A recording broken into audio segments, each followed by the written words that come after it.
বিসমিল্লাহির রহমানির রহিম। প্রথমেই আমি মহান আল্লাহ তাআলার শুকরিয়া আদায় করছি, যিনি আমাকে সুস্থভাবে সুস্থ থেকে এই জায়গায় আপনাদের সাথে এই প্রোগ্রাম করার সুযোগ করে দিয়েছেন, প্রোগ্রামে অংশগ্রহণ করার সুযোগ করে দিয়েছেন। আমি ধন্যবাদ জানাতে চাই কালবেলাকে, যারা আমাদের এই প্রোগ্রামে এসে অংশগ্রহণ করে আমাদের সম্মানিত করেছেন, আমাদের সঙ্গে দেশবাসীর পরিচয় করে দিচ্ছেন। আমাকে যে প্রশ্ন করা হয়েছে যে নিউমোনিয়া, সর্দি কাশি থেকে কেমনভাবে নিউমোনিয়া হচ্ছে, আমি সবসময় স্টুডেন্টদের পড়ানোর সময় একটা জিনিস বলি যে অসংখ্য পেডিয়াট্রিক্সে অসংখ্য ডিজিজ, আপনি একটা করে ডিজিজ ধরলে শত শত ডিজিজ আসলে মনে রেখে এতগুলো প্রত্যেকটারই সাইন সিমটম এবং ম্যানেজমেন্ট মনে রাখার মানুষের জন্য কঠিন, ইনভেস্টিগেশন কীভাবে করবে এটি মনে রাখা কঠিন। এই জন্য আমি সহজভাবে যদি বলি, যে কোনো জিনিস যখন আমরা শিখতে চাই বা জানতে চাই, আমরা প্রথমেই জানতে চাই জিনিসটা কী। তাহলে আমরা আগে বুঝি নিউমোনিয়া কী, নিউমোনিয়া কাকে বলে, এই সম্পর্কে যদি আমরা দর্শকদের একটু বলি তাহলে সহজ হয়ে যাবে। নিউমোনিয়া হলো ফুসফুসের প্রদাহ, যদি আপনি সহজভাবে বলেন ফুসফুসের প্রদাহ। তো ফুসফুসের মধ্যে কী আছে? ফুসফুসের মধ্যে একটা আমাদের যেমন একটা শরীর আছে, আমাদের একটা অংশ আছে, তো ফুসফুসযুক্ত একটা শরীর আমি চিন্তা করি, তার মধ্যে প্যারেনকাইমা আছে, তার মধ্যে শ্বাস নালীগুলো আছে। যখন এই প্যারেনকাইমার প্রদাহ হয়, অ্যালভিওলাইগুলোর প্রদাহ হয়, তখন সেটাকে আমরা নিউমোনিয়া বলি। এখন এই নিউমোনিয়া কারণ কী কারণে হয়? এটা সবচেয়ে বড় কারণটা হলো ব্যাকটেরিয়া। তারপরে যদি আপনি চিন্তা করেন তাহলে ভাইরাস, খুবই রেয়ারলি যদি চিন্তা করেন তাহলে ফাঙ্গাস। তাহলে নিউমোনিয়া হওয়ার জন্য আপনার ব্যাকটেরিয়াল ইনফেকশন হতে হবে, অথবা ভাইরাল ইনফেকশন হতে হবে, অথবা ফাঙ্গাল হতে পারে। সাম কেমিক্যাল মে কজেস নিউমোনাইটিস, তাই এগুলো জিনিস হতে পারে। তো এখন আপনার প্রশ্ন ছিল কেমন করে সাধারণ সর্দি কাশি থেকে নিউমোনিয়া হয়ে যায়। সাধারণ সর্দি কাশি সাধারণত আমরা রেসপিরেটরি ট্র্যাক্ট বা আমাদের শ্বাসতন্ত্রকে মূলত দুই ভাগে ভাগ করি। তার মধ্যে একটা ভাগ হলো আমাদের যদি নাসারন্ধ্রের কথা চিন্তা করি, নাসিকা, তারপরে যদি অংশ গলবিলের কথা চিন্তা করি, তারপরে আমরা ল্যারিংসের কথা চিন্তা করি, এইটুকু মধ্যে এই জায়গাটুকুকে আমরা উপর মানে আপার রেসপিরেটরি ট্র্যাক্ট বলি। এরপরে ট্র্যাকিয়া, তারপরে হলো ব্রঙ্কাস, তারপরে হলো সিগমেন্টাল ব্রঙ্কিয়ালগুলো, তারপরে ব্রঙ্কাই, তারপরে এই পুরোটাই হলো লোয়ার মানে ইয়ে। তো আপনার নিউমোনিয়া বলতে তো আমি বললামই যে প্যারেনকাইমা অফ দ্য লাং হতে হবে। তাহলে সর্দি কাশি কিন্তু আপনার লাংয়ের অসুখ না, এটা ছিল আপনার নাসিকার মধ্যে। যদি আপনি প্রথম সর্দি কাশি হওয়ার মূল কারণটাই হলো ভাইরাল। এখন ভাইরাস থেকে আপনি সর্দি কাশি থেকে কেমনভাবে এটা টার্ন নিতে পারে, তার অনেকগুলো কারণ। একটা হলো আপনি যদি অবহেলা করেন, মনে করেন আপনার নাক বন্ধ হয়ে আছে, আপনি একটা সিম্পল ডিকনজেস্ট্যান্ট দিলে অথবা যদি নর্মাল স্যালাইন দিয়ে নাকটাকে ওয়াশ করে দিতেন, এই বাচ্চাটাকে ঠিকভাবে হালকা গরম পানি দিয়ে গোসল দেওয়াতেন, আপনি যদি এই বাচ্চাটাকে ব্রেস্ট ফিডিংটা ঠিকভাবে করাতেন, তাহলে হয়তো এই বাচ্চাটা টার্ন টু নিউমোনিয়া নিত না। এছাড়াও যদি আপনি চিন্তা করেন আরও কিছু কারণ, যেমন বাচ্চাটা যদি জন্মগতভাবেই বাচ্চাটা ইমিউনো সাপ্রেসড হয়, বাচ্চাটির রোগ প্রতিরোধ ক্ষমতা কম থাকে, কিছু জন্মগত কারণ আছে, যেমন আমরা যে সিলিয়া বলি, আমাদের যে নর্মাল প্রোটেকশান, যেটাকে আমরা প্রোটেক্টর মেকানিজম বলি, সেগুলো যদি কম থাকে তাহলে এই বাচ্চার ক্ষেত্রে হতে পারে। তারপরে যদি আপনি চিন্তা করেন একটা বাচ্চা সব ঠিক আছে, ও যে পরিবেশটাই আছে এই পরিবেশটাই খারাপ, আপনি যে পুষ্টির কথা চিন্তা করেন, যদি আপনি পুষ্টি কম থাকে, তো এই বাচ্চাগুলোর ক্ষেত্রে সাধারণ সর্দি কাশি থেকেই it may turn to pneumonia. আমি একটা জিনিস শুধু বলিনি, আমাদের দেশে একটা IMCI integrated management of the childhood ইলনেসের একটা গাইডলাইন আছে। সেখানে আমরা নিউমোনিয়া বলতে একেবারে অন্য জিনিসকে বুঝাই। সেখানে আমাদের কাছে ঠান্ডা কাশি নিয়ে কেউ যদি কোনো বাচ্চা আসে, তখন সেই বাচ্চাগুলোকে আমরা তিনটাভাবে ক্লাসিফাই করি। This is not the diagnosis.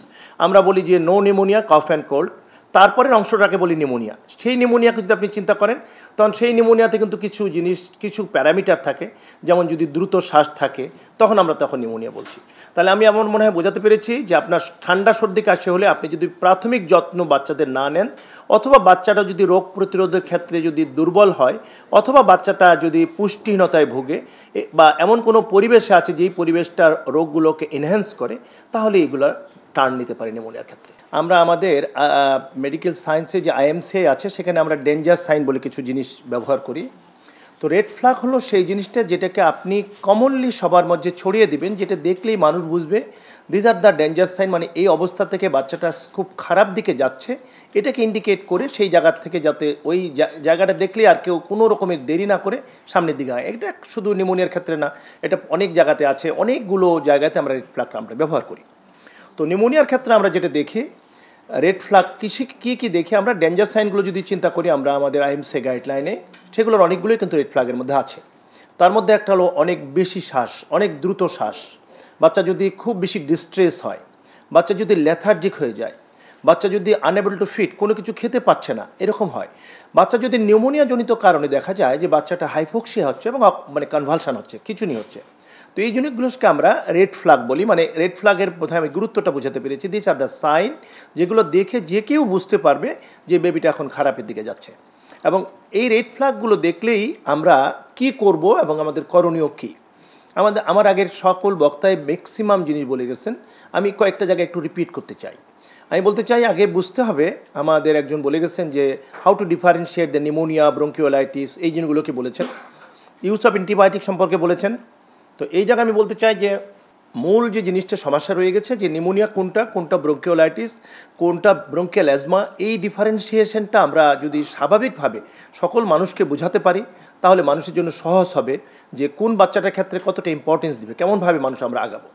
আমি সহজে প্রথমেই বলেছি, pneumonia usually bacteria origin, bacteria ঘটিত একটা অসুখ। One other hand bronchiolitis very common disease, এটা ব্যাকটেরিয়া না, এটা ভাইরাস ঘটিত একটা ডিজিজ। আপনি যদি বয়সের কথা চিন্তা করেন, তাহলে আমরা 2 বছরের কম বাচ্চাদের ক্ষেত্রে আমরা ব্রঙ্কিওলাইটিসের কথা চিন্তা করি, এবং অ্যারাউন্ড 6 মান্থ, মানে 2 মাস, 3 মাস, 4 মাস, 5 মাস, 6 মাস, এই বাচ্চাগুলোর ক্ষেত্রে কিন্তু ব্রঙ্কিওলাইটিসের প্রবণতা সবচেয়ে বেশি। ব্রঙ্কিওলাইটিস এমন একটা সেলফ লিমিটিং ডিজিজ। ব্রঙ্কিওলাইটিস হলো আপনি অনেক বেশি শ্বাসকষ্ট দেখছেন, আপনি সাথে সাথে অ্যান্টিবায়োটিক শুরু করে দিয়ে দিলেন। এই যে মিসইউজ অফ অ্যান্টিবায়োটিক হচ্ছে, এটা কিন্তু আমাদের জাতির জন্য, আমাদের আগামী ভবিষ্যতের জন্য খারাপ হচ্ছে। তাহলে আমরা ব্রঙ্কিওলাইটিস বোঝার জন্য মূল জিনিসটা হলো বয়সটা দেখব। একটা 3 বছরের বাচ্চা কাশি নিয়ে আসলে আমরা কিন্তু ব্রঙ্কিওলাইটিস চিন্তা করব না।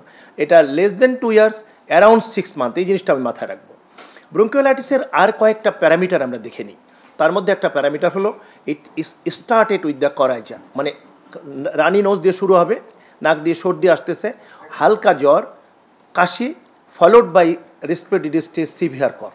তাহলে কোনো বাচ্চার বয়স যদি দেখেন আপনি 6 মাসের কাছাকাছি, অ্যাডমিন 2 বছরের নিচে, এই বাচ্চাটা যদি আমাদের কাছে আসে বা আপনার কাছে, আপনার বাসায় থাকে, আপনি যদি দেখেন প্রথমে একটু সর্দি লাগলো, তারপরে একটু হালকা জ্বর, তারপরে হালকা কাশি, দেন ইট ইজ সিভিয়ার হচ্ছে, you have to suspect it is bronchiolitis. So role of antibiotic is very limited in case of bronchiolitis. আপনার এখানে যদি আপনি ডিস্ট্রেসও দেখতেছেন, আপনি ডাক্তারের কাছে যাবেন। এর জন্য গুরুত্বপূর্ণ জিনিস হলো এটা। হোয়াট ইজ, মানে নিউমোনিয়ার সঙ্গে পার্থক্য করবেন কেমন করে? নিউমোনিয়াটা যে কোনো বয়সে হয়। এখানে যেমন আমি বললাম অ্যারাউন্ড 6 মান্থ খুবই কমন এজ। নিউমোনিয়া কিন্তু যে কোনো বয়সে হতে পারে, 1 দিনের বাচ্চা, 2 দিনের বাচ্চা থেকে শুরু করে এটা 80 বছরের বৃদ্ধ পর্যন্ত হতে পারে। সেই ক্ষেত্রে তাহলে বয়সটা কোনো লিমিটেশন নেই। এখানে একটা বড় প্যারামিটার হলো ব্রঙ্কিওলাইটিস, আমি বলেছিলাম যে লো গ্রেড ফিভার, অল্প অল্প জ্বর, বাট নিউমোনিয়ার ক্ষেত্রে জ্বরটা হবে তীব্র মাত্রা, বাচ্চা টক্সিক থাকবে। একটা আপনি ব্রঙ্কিওলাইটিসের বাচ্চাকে দেখবেন অনেক বেশি শ্বাসকষ্ট হচ্ছে, বাট বাচ্চাটা ভেরি স্মাইলিং, খুব সুন্দর হাসতেছে। শ্বাসকষ্ট হচ্ছে, কাশি হচ্ছে, ইনস্পাইট অফ দিস, এই বাচ্চাটা কিন্তু হাসি খুশি আছে, বাচ্চা আরেকজনের কোলে যাচ্ছে, কোনো রকম নেতিয়ে পড়ছে না। অন আদার হ্যান্ড যদি নিউমোনিয়া হয়, এই বাচ্চাটার জ্বরটা বেশি থাকবে বা এটা ভেরি টক্সিক থাকবে অথবা নেতিয়ে পড়বে। তাহলে এই প্যারামিটারটা দিয়ে আপনি বুঝতে পারবেন which one is pneumonia, which one is bronchiolitis. চলে আসি এখন ব্রঙ্কিয়াল অ্যাজমা, যেটা আমরা বড়দেরও হয়, ছোটোদেরও হয়, চাইল্ডহুড অ্যাজমা বলি আমরা। ব্রঙ্কিয়াল অ্যাজমা যদিও আর্লি এজে হতে হয়, তারপরও আমরা এটাকে 2 বছরের আগে ইউজুয়ালি ব্রঙ্কিয়াল অ্যাজমা হিসেবে ক্যাটাগরাইজ করি না। এটার একটা কমন ফিচার হলো এটা সাধারণত জ্বরের সাথে কোনো সম্পর্কিত না। এটা বাচ্চাদের কাশি হয়, ফলোড বাই রেসপিরেটরি ডিস্ট্রেস হয়ে যায়। এখন কাশি হয়, রেসপিরেটরি ডিস্ট্রেস হয়ে যায়, ভিতরে সাঁই সুই শব্দ হয়। আর একটা বড় জিনিস থাকে কি, repeated history of the repeated attack. দেখা যাচ্ছে এসে বলতেছে যে মা, বা আপনি দেখতেছেন আপনার বাচ্চাটা প্রতি বছরে 2 বার 3 বার এরকমভাবে অ্যাটাক হচ্ছে, তাহলে you have to suspect most likely আপনার বাচ্চাটা ব্রঙ্কিয়াল অ্যাজমা, বা যেটাকে আমরা হাঁপানি রোগ বলি, এই রোগে আক্রান্ত হয়েছে। তো এখন চলে আসে use of antibiotic in this, কোন জায়গায় আপনি অ্যান্টিবায়োটিক কেমনভাবে ব্যবহার করবেন। তো আপনি যদি ব্রঙ্কিওলাইটিস, আমি বলেই দিয়েছি that there is no role of antibiotic in case of bronchiolitis, solely bronchial asthma ইয়া যদি হয় ব্রঙ্কিওলাইটিস হয়। বাট অনেক সময় bronchiolitis may be superadded with the bacterial pneumonia. দেখা গেল যে ব্রঙ্কিওলাইটিস হয়েছে, পরে সেকেন্ডারি ব্যাকটেরিয়াল ইনফেকশন হয়ে গেছে, সেই ক্ষেত্রে আপনি অ্যান্টিবায়োটিক দেবেন, বাট ইট হ্যাভ টু জাজ by a clinician, a good clinician, a paediatrician, a doctor. আপনি ডাক্তারের কাছে যাবেন, একজন শিশু বিশেষজ্ঞের কাছে যাবেন। এখন তো আমাদের দেশে আলহামদুলিল্লাহ সব জায়গাতেই, প্রত্যেকটা উপজেলাতেই শিশু বিশেষজ্ঞের পোস্ট আছে। তো সেই ক্ষেত্রে আপনাকে ওই বিষয়টা যে ক্ল্যারিফাই করতে হবে। চলে আসি ব্রঙ্কিয়াল অ্যাজমা। ব্রঙ্কিয়াল অ্যাজমার ক্ষেত্রে আনটিল অ্যান্ড আনলেস ব্রঙ্কিয়াল অ্যাজমায় যদি আপনার আলাদা কোনো ব্যাকটেরিয়াল ইনফেকশন না থাকে, তাহলে সেখানেও কিন্তু আপনার অ্যান্টিবায়োটিকের রোল নাই। সুতরাং only the role is the in case of the pneumonia. নিউমোনিয়ার ক্ষেত্রে শুধু আপনি অ্যান্টিমিয়ার এর রোল আছে, অ্যান্টিবায়োটিকের রোল আছে। তাহলে আপনি রেড ফ্ল্যাগ সাইন দেখছেন ঠিকই, দেখে বাচ্চাটাকে আপনার উদ্দেশ্য রেড ফ্ল্যাগের করার এটা, আপনি আপনার বাচ্চাটাকে দ্রুত একজন ফিজিশিয়ানের কাছে নিয়ে যাবেন, যে আপনার বাচ্চাটাকে ক্যাটাগরাইজ করবে যে এই বাচ্চাটা কোন অবস্থায় আছে, what is the real diagnosis. এটা কি ব্রঙ্কিওলাইটিস, এটা কি ব্রঙ্কোনিউমোনিয়া, না এটা অ্যাজমা, দেন ট্রিটমেন্ট প্রোটোকল ঠিক করবে। দেখা গেলো ব্রঙ্কিওলাইটিসের একটা বাচ্চার যেই মাত্রায় শ্বাস প্রশ্বাসের কষ্ট হচ্ছে, রেসপিরেটরি ডিস্ট্রেস হচ্ছে, যে পরিমাণে কাশি হচ্ছে, এই বাচ্চাটা কিন্তু হসপিটাল অ্যাডমিশন প্রয়োজনই হচ্ছে না। ওয়ান আদার হ্যান্ড একটা নিউমোনিয়ার বাচ্চা ওই মাত্রার হয়তো কাশি হচ্ছে না, ওই মাত্রার হয়তো বা শ্বাসকষ্ট হচ্ছে না, বাট হি নিডস অ্যাডমিশন। সুতরাং আমি বোঝাতে পেরেছি রেড ফ্ল্যাগের গুরুত্ব কতটুকু, আপনি গুরুত্ব দিয়ে নিয়ে যাবেন। এখন আমি চলে আসছি একটা আমার শ্রদ্ধেয় বড় বোন এবং আমাদের ঢাকা মেডিকেল কলেজের প্রধান, বিভাগীয় প্রধান, উনি বলেছেন যে ইউজ অফ অ্যান্টিবায়োটিক। আমি এই জায়গায় একটু কাজ করছি বলে কথা বলতে চাই। আমি বাংলাদেশ ড্রাগ এবং কসমেটিক রেগুলেটরি বোর্ডের একজন সদস্য হিসেবে এই জায়গায় কাজ করতে পারে আমার অনেকগুলো জিনিস বুঝতে পেরেছি আমি। এবং আমি আরেকটা জায়গায় কাজ করছি, সেটা হলো আমাদের রোগী সুরক্ষা এবং চিকিৎসক সুরক্ষা একটা আইন হতে যাচ্ছে, খসড়া আইন হয়ে গেছিলো, সেই জায়গায় কাজ করছি।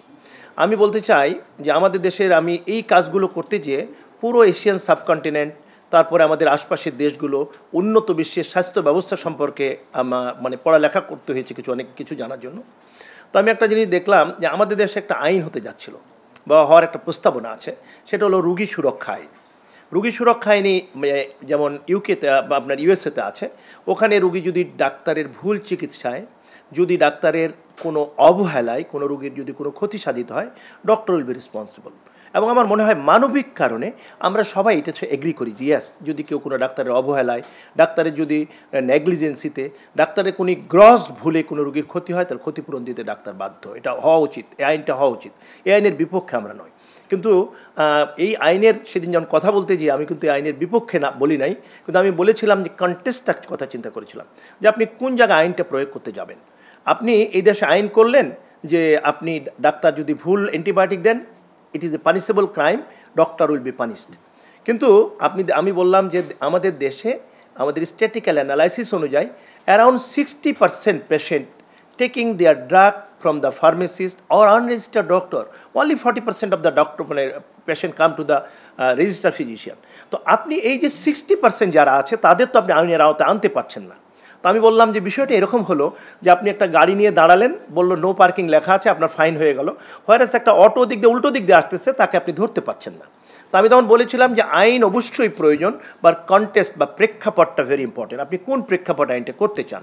তো আমরা মনে করি এই যে মিসইউজ অফ অ্যান্টিবায়োটিকের কথা নিয়ে আসছিলাম, তো আমি ড্রাগ সুরক্ষা আইনে যে দেখলাম যে আমি বলেছি বারবার প্রত্যেকটা মিটিংয়ে বলছি যে আমরা যেমন আমাদের মূল কাজটা হলো একটা ড্রাগকে আমি অনুমোদন দেবো কিনা। একটা ড্রাগ যখন অনুমোদনের কথা আসছে তখন কিন্তু ওখানে প্রশ্ন আসতেছে এই ড্রাগটা মিসইউজ হবে কিনা। তখন আমি বললাম মিসইউজ কাকে বলে সেটা বুঝতে হবে। যে ইউজ করতে পারে সেটা হলো মিসইউজ, উনি ইউজ করার অধিকার রাখেন, উনি করতে যে ভুল করতে, দিস ইজ মিসইউজ। আর আপনি যদি বলেন ওনার অধিকারেই নাই কিন্তু উনি এই ড্রাগটাকে ব্যবহার করছেন, আমি বললাম আপনি ড্রাগটা দিয়ে দেবেন আপনি মার্কেটে, it will use by the pharmacist. উনি জানেন না, উনি শুনেছেন যে এই ওষুধটা খেলে ব্লাড প্রেশার কমে বা এই ওষুধটা খেলে ব্যথা কমে, but to does not know it is nephrotoxic drug, এটা একটা কিডনির ক্ষতিকারক ড্রাগ। ও বোঝেই না এই লোকটা যে আসছে তার হয়তো বা ক্রনিক কিডনি ডিজিজ আছে। উনি বলছে আমি তো শুনছি ফার্মেসি আমাকে রিপ্রেজেন্টেটিভ বলে গেছে যে এই ওষুধটা দিলে ব্যথাটা দ্রুত ভালো হবে, ওই ওষুধটা দিয়ে দিচ্ছে।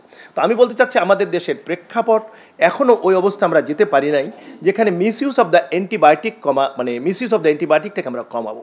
আমরা এই আলোচনা করছি, এই আলোচনাতে দেশবাসীর কাছে আমরা পৌঁছে দিতে চাই যে আপনি যদি মিসইউজ অফ দ্য অ্যান্টিবায়োটিক আপনার বাচ্চার ক্ষেত্রে, আপনার জাতির ক্ষেত্রে কমাতে চান, তাহলে আপনার মূল কাজ যেটা হবে আপনি সরকারি বেসরকারি যে কোনো পর্যায়ে আপনার বাচ্চা যদি অসুস্থ হয় আপনি একজন রেজিস্টার্ড ডাক্তারের কাছে যান। অ্যাটলিস্ট উনি বুঝবেন either the antibiotic is needed for year child or not, that is very important. তাহলে আপনাকে এই জিনিসটাকে অ্যাওয়ারনেস ডেভেলপ করতে হবে। নাম্বার 2, আমি কালবেলাকে খুব ধন্যবাদ জানাই এরকম একটা সুন্দর প্রোগ্রাম করার জন্য, যের মধ্যে জাতির কাছে একটা মেসেজ দেওয়া দরকার। সেটা হলো আগামী নির্বাচনে জাতিকে ঠিক করে নিতে হবে যে কারা স্বাস্থ্য ব্যবস্থায় নেতৃত্ব দিলে এই যে আমরা যে পিটফলগুলো দেখতে পাচ্ছি, যে মিসইউজ অফ দ্য অ্যান্টিবায়োটিক হবে না, মিসইউজ অফ দ্য অ্যান্টিবায়োটিক হওয়ার জন্য তো জাতিকে একটা সুন্দর স্বাস্থ্য ব্যবস্থা উপহার দিতে হবে। আপনি আমি বলবো যে এই জিনিস করলে, এই ম্যাট্রিক্সগুলো ব্যবহার করলে আপনার মিসইউজ হবে না। আমি বললাম যে আপনি ব্রঙ্কিওলাইটিস হলে অ্যান্টিবায়োটিক দিতে পারবেন, এটা মিসইউজ। আপনি ব্রঙ্কিওলাইটিস যে ডিফারেন্সিয়েট করতে পারবে এরকম কারো কাছে আপনি যেতেই পারলেন না, আপনি জাতিকে ওই জায়গায় যাওয়ার ব্যবস্থা করতে পারলেন না, তাহলে তো আপনি এটাকে এক্সিকিউট করতে পারবেন না। তো আপনারা সামনে যে বিষয়টা দেখবেন, আগামীতে যে বিষয়টা দেখবেন যে স্বাস্থ্য ব্যবস্থাকে, স্বাস্থ্য একটা খুব গুরুত্বপূর্ণ জিনিস। দেখেন আমি আজকে সুস্থ দেখে জায়গায় দাঁড়িয়ে কথা বলছি। আমাকে সেদিন একজন বলছিল, একটা পরীক্ষা নিতে গেছিলাম, তো আমাকে বললো যে স্যার আপনাদের চেতনা কীভাবে। তো আমি বললাম যে যারা ব্রিলিয়ান্ট চাপ দে উইল কাম, এটা মানে ধর্ম, জাতি, গোত্র নির্বিশেষে। কারণ হলো within very short time I will be sick, I have to মানে I seek health support from this caps. আমি একজন মেডিকেল অফিসার নিয়োগ করলাম, সে দেখা গেল যে সে আসলে যোগ্য ছিল না, আমি অসুস্থ হয়ে তার কাছে যাব। তো জাতিকে সিদ্ধান্ত নিতে হবে যে এইরকম একটা ভালো স্বাস্থ্য ব্যবস্থা যারা গড়ে তুলতে চায় তাদের আপনারা সামনে নির্বাচিত করবেন এবং এই দেশে যেন একটা সুন্দর স্বাস্থ্য ব্যবস্থা আসে। সর্বোপরি আমি বলতে চাই যে কালবেলাকে এরকম প্রোগ্রামগুলো সিলেক্ট করে যেগুলোতে জাতির কাছে কিছু মেসেজ যায়, যেমন আজকে আমরা একটা মেসেজ মনে হয় দিতে পেরেছি যে আপনি ঠান্ডা কাশি হলেই র্যান্ডমলি অ্যান্টিবায়োটিক শুরু করে দিন, ইট ইজ নট জাস্টিফাইড। এই মেসেজটাও যদি জাতি নিয়ে যদি মনে করে না আমার বাচ্চার কাশি হয়েছে বা ঠান্ডা লেগেছে, আমি অ্যান্টিবায়োটিক দিয়ে দিয়েছি, আমি খাবো, এই কথাটা যেন কারণে আমরা যদি জাতির মনে একটু নক করাতে পারি, একটা বড় একটা সফলতা হবে। আমি সবশেষে একটি কথা বলি, শেষ করবো আমার বক্তব্য, যে মিসইউজ অফ দ্য অ্যান্টিবায়োটিক যদি আমরা এখন বন্ধ করতে না পারি, গোটা বিশ্বের জন্য একটা অ্যালার্মিং বিষয় হয়ে গেছে যে ইউজ অফ অ্যান্টিবায়োটিক অন্য বিশ্বের অনেক দেশে কিন্তু আপনারা জানেন, এখানে দাদা আছেন সবাই জানেন, আমার বন্ধু মানে কিছুদিন আগে বিদেশে একটা জায়গায় গেছে, তার রক্ত আমাশয় হয়েছে। হি কল মি, আমি বললাম একটা সিপ্রো খাও, বলে বন্ধু ওষুধ তো নাই। আমি বললাম go to the pharmacy and purchase a drug. তো গেছে অ্যাকর্ডিংলি আমার কথা শুনে, he could not purchase this, কিনতে পারে নাই। তারপরে যে ঘটনাটা হলো, সে বললো যে আমি ডাক্তারের কাছে গেছি, ডাক্তার আমাকে পরীক্ষা করিয়েছেন, আমি রিপোর্ট পেয়েছি, তোর মধ্যে সেলফ লিমিটিং ডিজিজ হিসাবে এই ওনার যে ডিসেন্ট্রি ছিল সেটা ভালো হয়ে গেছে, ওনার যে ব্লাড ডিসেন্ট্রি ছিল ভালো হয়ে গেছে। এবং উনি বললেন যে কয়টা টাকা পেয়েছিলাম সেই কয়টা টাকা অলরেডি ওই ডাক্তারের ওখানে পরীক্ষা নিরীক্ষা শেষ করে এসেছি। তো আমি বলতে চাচ্ছি যে এই অ্যালার্মিং অ্যান্টিবায়োটিক যেরকমভাবে ব্যবহার হচ্ছে, বাংলাদেশে খালি বলবো না, বাংলাদেশে, ইন্ডিয়ায় যে দেশগুলোতে অ্যান্টিবায়োটিক ইউজের উপর, ওটিসির মতো অ্যান্টিবায়োটিক ইউজের উপর আইন এবং আইনের প্রয়োগ নাই, সেই দেশগুলো কিন্তু গোটা বিশ্বের জন্য একটা ভয়ঙ্কর থ্রেট হয়ে উঠতেছে। এই জন্য আমি বলি আপনারা এখন প্রোগ্রাম করেন, জাতিকে অ্যাওয়ার করেন সামনে একটা সুন্দর স্বাস্থ্য ব্যবস্থা গড়ে তোলার জন্য। Those are committed to give a very nice health system, তাদের আমরা নির্বাচিত করি, তারা আসুক, তারা সামনে এসে নেতৃত্ব দেখ, সুন্দর স্বাস্থ্য ব্যবস্থা হোক, সব সুস্থ শিশু হোক আমাদের দেশে। আর শিশুরাই তো একদিন আমার এই জায়গাটা আসবে, আমি অসুস্থ হব, আমি যেন ওই ডাক্তারের কাছে যে ভালো চিকিৎসা নিতে পারি, এই আশাবাদ ব্যক্ত করে কালবেলাকে বিশেষভাবে এসএমসি আমাদের সবসময় পাশে দাঁড়ায়, তাদের প্রোডাক্টগুলোর গুণগত মান সম্পর্কে আমার বলার মানে অপেক্ষা রাখে না, তারা মানে গুড কোয়ালিটি প্রোডাক্ট নিয়ে আসে। তাদের সবাইকে ধন্যবাদ জানিয়ে, আজকের উপস্থাপিকে ধন্যবাদ জানিয়ে শেষ করছি। আসসালামু আলাইকুম ওয়া রাহমাতুল্লাহ।